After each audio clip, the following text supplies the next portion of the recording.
Assalamualaikum warahmatullahi wabarakatuh. Halo teman-teman dan dosen yang saya hormati. Perkenalkan, nama saya Vito Nathaniel Prabowo dengan NIU 545034 dari Prodi Aquaculture. Bayangkan teman-teman, setiap hari kita meletakkan sebagian masalah kita kepada lautan. Dan masalah itu bukan hanya sampah plastik yang bisa kita lihat dengan mata, tetapi sesuatu yang tak terlihat. Kelebihan panas dan karbon. Lautan selama ini adalah pahlawan tanpa tanda jasa. Selalu menahan dampak dari kegiatan manusia agar bumi tetap sejuk dan layak huni. Tapi, apa yang terjadi ketika sang pahlawan mulai lelah dan kapasitasnya sudah hampir habis? Hari ini, saya ingin mengajak Anda untuk menyelami dua masalah besar yang sedang dihadapi oleh lautan kita. Kenaikan muka laut yang mengancam wilayah pesisir, dan juga adanya pengasaman laut yang perlahan merusak fondasi kehidupan laut. Kita semua tahu bahwa bumi kini semakin memanas. Tapi tahukah kalian bahwa sebagian besar panas itu sebenarnya diserap oleh lautan dan bukan oleh daratan? Lebih dari 90% panas berlebih akibat efek rumah kaca terserap oleh laut, yang membuat air laut menjadi lebih hangat secara bertahap. Namun, tak hanya itu, lautan juga menyerap sekitar sepertiga dari seluruh karbon dioksida yang dilepaskan oleh manusia, yang dimana itu dilepaskan ke atmosfer. Kalian bisa bayangkan, lautan sebagai spons raksasa yang terus menyerap dan juga menampung kotoran yang kita hasilkan.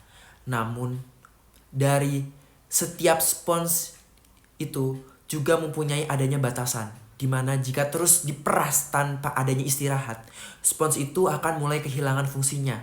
Nah, sama halnya dengan lautan. Ketika kapasitas penyerapan panas dan juga karbonnya melebihi batas, konsekuensi ekologis mulai muncul dari situ, di mana akan mempengaruhi kehidupan manusia dan juga hewan yang ada di laut. Nah, konsekuensi pertama yang akan kita bahas yaitu adalah kenaikan muka laut, atau dalam istilah yang lebih visual, lautan yang membengkak. Di mana hal ini terjadi karena adanya dua faktor utama. Yang pertama, es di kutub dan glacier di seluruh dunia mencair akibat suhu global yang meningkat. Kemudian airnya mengalir ke laut. Kedua, air laut itu sendiri memuai saat menjadi lebih hangat, seperti air dalam panci yang kemudian memanas dan volumenya bertambah. Dari data telah menunjukkan bahwa kenaikan rata-rata sebesar 3,3 mm per tahun, dan proyeksi pada 2100 diperkirakan bisa mencapai 0,6 hingga 1,1 meter. Di mana angka ini memungkinkan terdengar kecil, tapi artinya pulau-pulau kecil terancam adanya tenggelam, di mana sumber air bersih dapat terkontaminasi dan jutaan orang yang tinggal di pesisir akan menghadapi adanya resiko kehilangan rumah kaca dan mata pencaharian mereka. Kita dapat melihat sendiri di Kepulauan Seribu. Misalnya beberapa pulau sudah mulai mengalami erosi parah. Air laut mulai masuk ke lahan pertanian, kemudian menggelamkan tambak dan memaksa penduduk untuk menyesuaikan kehidupan sehari-hari mereka. Anak-anak yang dulu bermain di pantai sekarang harus berhati-hati karena terhadap oleh genangan air. Dan juga nelayan setempat melihat hasil tangkapannya telah turun secara drastis, di mana hal ini adalah contoh nyata bagaimana perubahan global mempengaruhi kehidupan lokal di Indonesia, di mana menunjukkan bahwa dampak kenaikan muka laut bukan lagi sekedar angka statistik, tapi sesuatu yang kita rasakan langsung di sekitar kita. Nah, konsekuensi kedua yang tidak kalah penting yaitu pengasaman laut. Ingat tadi bahwa lautan menyerap karbon dioksida. Nah, ketika CO2 larut dalam air laut, Lalu ia akan bereaksi membentuk asam karbonat, di mana secara bertahap menurunkan pH air laut. Kalian bisa bayangkan, laut sebagai tubuh manusia dan asam adalah penyakitnya. Nah, penyakit ini menyerang tulang laut, yaitu organisme bercangkang seperti terumbu karang, kerang, dan siput laut yang sangat-sangat bergantung pada kalsium karbonat untuk membentuk cangkangnya.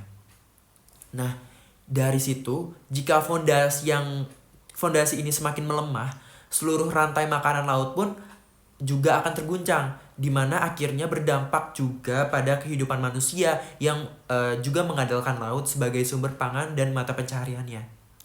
Kemudian ada juga selain di Kepulauan Seribu, ada di Raja Ampat misalnya. Terumbu karang yang dulu berwarna-warni, sekarang mulai banyak yang memutih. Ikan-ikan biasanya berlindung di sana berkurang jumlahnya, sehingga nelayan lokal mengalami penurunan hasil tangkapan. Pengasaman laut bukan hanya merusak keindahan alam, tapi juga akan mengancam ekonomi dan juga ketahanan pangan masyarakat sekitar. Nah, ini merupakan contoh konkret bagaimana fenomena global dapat mempengaruhi kehidupan sehari-hari. Sekaligus mengingatkan kita akan pentingnya menjaga kualitas laut.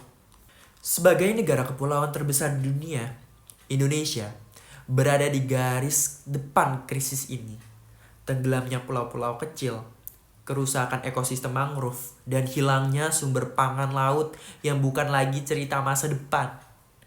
Ini adalah kenyataan yang sudah terjadi. Desa nelayan semakin tergenang, tambak rusak, dan kehidupan masyarakat yang mulai terancam. Kalian bisa bayangkan, sebuah desa yang selama ini bergantung pada laut sebagai sumber penghasilan mereka, yang lama-lama perlahan kehilangan segala yang menjadi penopangnya, di mana tantangan ini menuntut adanya perhatian dan juga tindakan nyata dari kita semua. Lalu, apa yang bisa kita lakukan untuk membantu dan juga mengurangi adanya hal tersebut di lautan? Ada dua hal utama yang dapat kita lakukan, yaitu mitigasi dan adaptasi. Mitigasi ini berarti kita mengurangi sumber masalah, yaitu emisi karbon dengan beralih ke energi terbarukan dan juga transportasi yang ramah lingkungan. Nah, kemudian ada pengolahan limbah yang lebih baik, di mana hal ini dan juga adaptasi berarti kita belajar menyesuaikan diri dengan perubahan seperti rehabilitasi mangrove untuk melindungi pantai dari erosi dan juga membangun sistem perikanan yang lebih tangguh dan memperkuat adanya infrastruktur pesisir. Yang terpenting, ini bukan tugas satu orang atau satu negara. Setiap langkah kecil yang kita lakukan, jika kita lakukan bersama-sama, bisa memberikan dampak besar bagi kesehatan laut. Kita sudah melihat bagaimana lautan menghadapi dua tantangan, yang dimana membengkak dan juga sakit. Dampaknya nyata bagi ekosistem laut, perikanan, dan kehidupan manusia di pesisir. Tapi, cerita ini belum berakhir, di mana kita memiliki kekuatan untuk mengubah narasi ini. Pilihan ada di tangan kita. Apakah kita akan membiarkan lautan terus sakit, atau kita akan bekerja sama untuk mengembalikan keseimbangannya? Mari kita jaga lautan kita, karena kesehatan laut adalah masa depan kita.